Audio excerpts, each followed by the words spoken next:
What's going on, guys? Anthony here with AC Toys, and welcome back to another video. And in today's video, we're reviewing the final figure I have in the Power Rangers Lightning Collection Wave 13 Wild Force Putrid.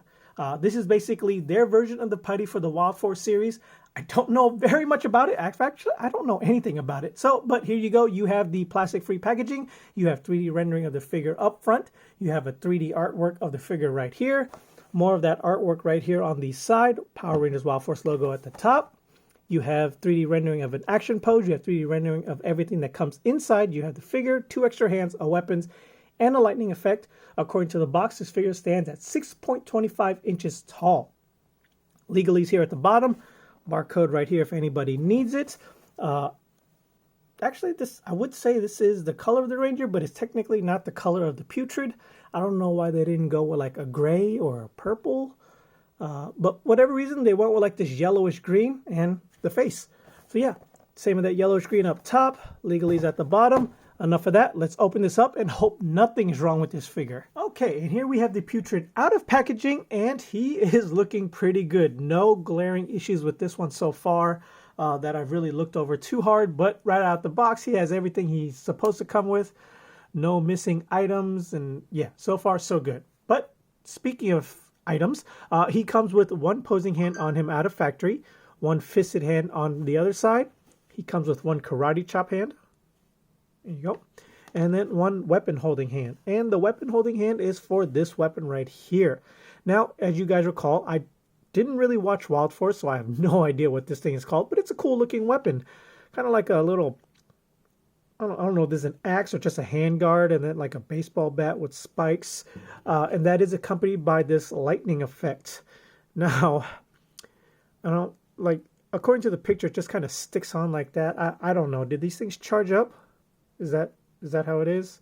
I don't know. Once again, not a fan of those style not a fan of those style lightning effects where they really don't like add to the scene itself, in my opinion. But you know, that's just one reviewer's opinion. And if you wanted to see what he looked like with the weapon, port that in, and there you go. You got your henchman from Wild Force. So it's a little loose. Not sure why. It was kind of hard to port in, but yeah. Actually, let's just take the weapon out. So yeah, enough of accessories. Let's go ahead and take, get him to stand. Let's take a quick look at his details. So moving on to details of the figure himself, there's not much to him. He is basically just a very plain gray male body mold that you would see in the Lightning Collection. He is the newer male body mold with the pinless elbows, the pinless knees, and the drop down hips.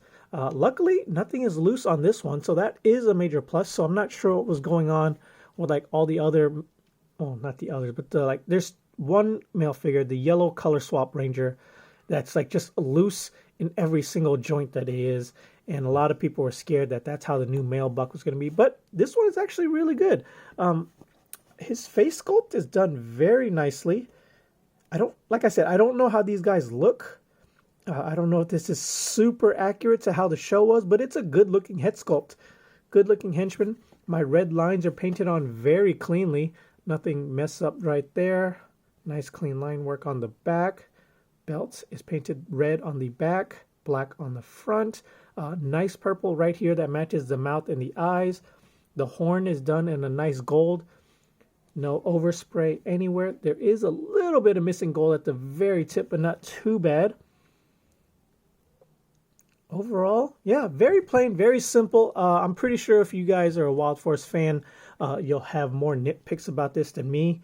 But as far as a henchman goes, like a little goon, he's perfect. So yeah, guys. Let's go ahead and move on to Articulation. So moving on to Articulation, he is basically your new standard for the male body mold. Hopefully moving forward, I'm pretty sure they're going to trickle in some older male bucks. But if you're wondering, he has the new dumbbell style joint where this turns left to right, and it's supposed to bend forward a little. I don't know if that's just, yeah, no, it doesn't bend forward like the Ninja Turtles did. So that is a shame. I really think that is just an articulation point they decided to cut out for cost or whatever. I don't know why. I mean, but he can look down a good amount with the head sculpt itself just tilting forward. Look up only about that far. No side to side. Full 360. elbows will go out about that far, rotate inside the butterfly, full 360.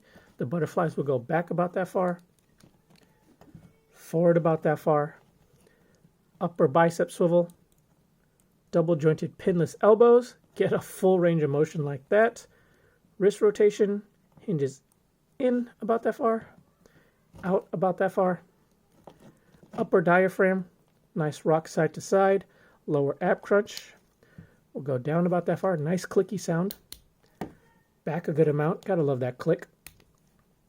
Drop down hips, will pull down, do the splits fully, kick forward about that far, kick back not so much, upper thigh swivel, full 360, double jointed pinless knees, good range of motion, and then no boot cuff on. Oh wait, no, there is. I lied. It is an ankle cuff now, not a boot cuff. So it does rotate right here at the band, and then has ankle rockers up, down, left, right, peg holes at the bottom. Good amount of articulation all there. I really like that actually. That is very well done. So very plus. It's actually kind of sad that my pick out of this wave, at least the 3 that I have, is probably going to be this one. But speaking of picks, let's go ahead and do some size comparisons. Okay, so it only makes sense for first and foremost, we have him next to the only 2 Wild Force Rangers we have in this entire series, Wild Force Blue and the Lunar Wolf. There you guys go. Army build this guy to make your epic diorama scenes. Tag me in your pictures on Instagram, guys. I would love to see it at AHD Toys. Okay, and then we have him next to the other 2 figures I have from this wave, the Beast Morphers Yellow and Dino Fury Green. I'm going to point an interjection. I did finally receive an email back from BBTS. As of the time of this recording, it was 4 days later. They issued me a refund after a bit of back and forth to prove that it was missing a morpher. So I did get a refund. Unfortunately, they don't have any more in stock, so they couldn't send me another one, but they did say I can keep this figure. So for whatever that's worth, thank you, BBTS. You really took care of me this time, even though it took a little bit longer than I would like, but all good. So moving on. And here we have him next to the other henchman we have released in this line. We have him next to the MMPR Putty. Obviously, he's here to represent the Z Putty too, because as you can see, I am out of room. We have him here next to the Zeo Cog, the Season 3 Tango Warrior. And I think a lot of us thought they were going to go to the Season 4, what is it, the Piranha Henchman from Turbo. But they just went ahead and straight did like a 180 on us. Well, not really 180, but like just a straight, hey, you know what? We're going to skip the rest. Here's the Putrid from Wild Force. So it really kind of threw me off, but it is what it is. Doesn't really matter. Henchmans are always good to have. And then you have him here next to the Boom Studio Comics MMPR and Ninja Turtles crossover Foot Soldier. So yeah, guys, the henchman lineup is really filling up surprisingly quick. Let's go ahead and move on to final thoughts. So moving on to final thoughts, is he a smash? Is he a pass? I definitely recommend you guys get this figure. It is sadly the best out of the bunch. QC wise, be damned, just based off the other head sculpts, they weren't done that well. Missing paints in area where it should have been clearly done. Missing morphers. And I have had other people reach out to me that the Dino Fury Green saber holster is made out of a hard plastic. They can't get theirs all the way down either. I actually had to like force it down, as you saw in the size comparison, and unfortunately I can't get it back out, at least without feel like I'm going to rip off the handle. So that is kind of a shame.